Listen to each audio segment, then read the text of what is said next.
तो संवत मतलब वर्ष होता है, और इतिहास के अनुसार वर्षों में आपने देखा होगा विक्रम संवत। सबसे पहले शुरुआत विक्रम संवत की होती है, और विक्रम संवत की शुरुआत राजा विक्रमादित्य के द्वारा की जाती है। विक्रमादित्य एक राजा थे, क्योंकि हालांकि विक्रमादित्य की उपाधि 14 राजा ने ली थी, जिसमें से एक विक्रमादित्य भी थे। और विक्रमादित्य जो है विदेशियों को हराने के बाद जो है विक्रम संवत की शुरुआत करते हैं। विक्रम संवत के बाद आता है ईसा संवत।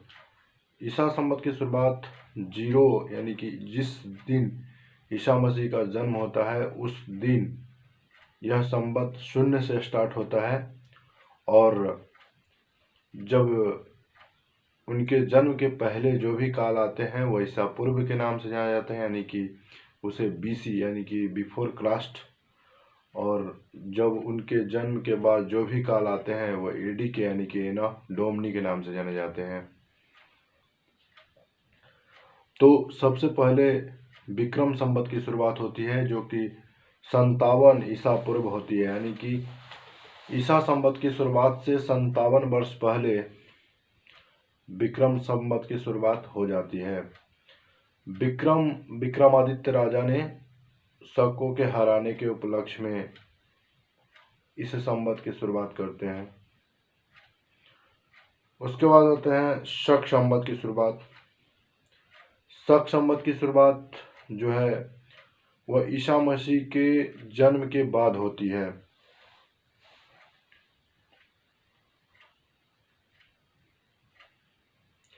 और इस शक संवत की शुरुआत जो है राजा कनिष्क के द्वारा होता है, और कनिष्क इसके द्वारा ही शक संवत की शुरुआत होती है।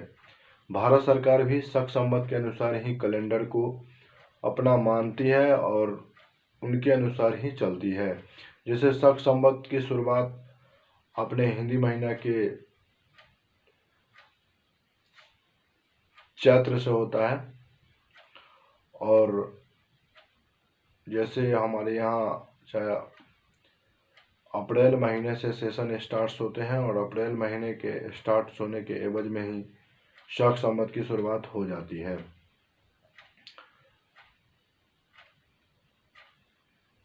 यानी कि शक संवत की शुरुआत 78 ईस्वी में होता है, यानी कि जब ईसा मसीह की संवत की शुरुआत जब होती है उसके 78 साल बाद शक संवत की शुरुआत हो जाती है। शक संवत जैसे मान लीजिए अभी 2023 है, तो शक संवत के अनुसार जो है 1945 होगा, क्योंकि हम 78 वर्ष घटा देंगे। जबकि विक्रम संवत के अनुसार यह 2080 हो जाएगा, क्योंकि हम इसमें 57 वर्ष जोड़ देंगे। हालांकि अभी हम 57 वर्ष जोड़ेंगे भी तो 2079 होगी, क्योंकि यह मार्च के बाद स्टार्ट होगा शक संवत के अनुसार, तो शक संवत के अनुसार 2080 हो जाएगा। यानी कि शक संवत और विक्रम संवत की अगर अंतर किया जाए तो 135 वर्षों के बीच होता है। बीच में एक और संवत होती है जिसका नाम है गुप्त संवत। गुप्त संवत की शुरुआत जो है गुप्त शासक प्रथम के राज्यारोहण के उपलक्ष्य में होता है। जैसे गुप्त शासक जो है चंद्रगुप्त प्रथम के राज्यारोहण के उपलक्ष्य में गुप्त संवत की शुरुआत हो जाती है। उसके बाद आती है हिजरी संवत। हिजरी संवत 622 में होता है, जबकि गुप्त संवत 319 ईस्वी में होती है। तो हिजरी संवत की शुरुआत मोहम्मद साहब मक्का से मदीना की यात्रा के दौरान होती है, तो हिजरी संवत की शुरुआत हो जाती है। यानी कि संवत मतलब होता है वर्ष। वर्ष यानी विक्रम संवत की शुरुआत राजा विक्रमादित्य के द्वारा की जाती है। उसके बाद तब शक संवत की शुरुआत राजा कनिष्क के द्वारा की जाती है। तो विक्रम संवत 57 ईसा पूर्व में, यानी कि ईस्वी स्टार्ट होने से 57 वर्ष पहले, यानी कि कोई भी अगर ईस्वी से पूछा जाए तो इसमें 57 जोड़ दिया जाए। जैसे 2023 प्लस 57 यानी कि 2080, तो 2080 यानी कि विक्रम संवत के अनुसार 2080।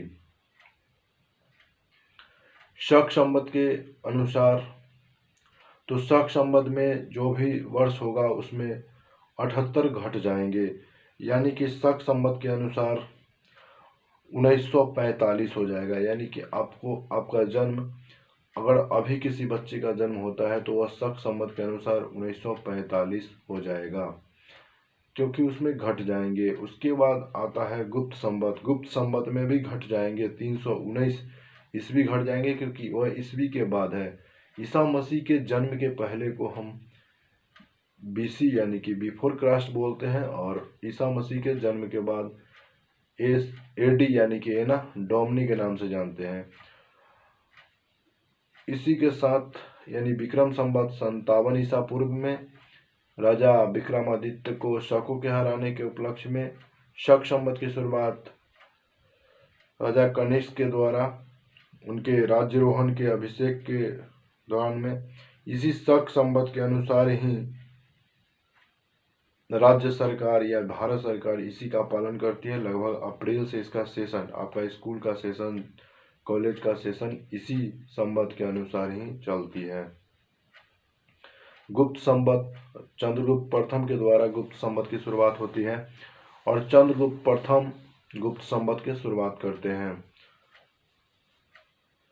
उसके बाद है हिजरी संवत। मोहम्मद साहब की मक्का से मदीना की यात्रा के दौरान हिजरी संवत की शुरुआत होती है, और यह शुरुआत 622 ईस्वी में होती है।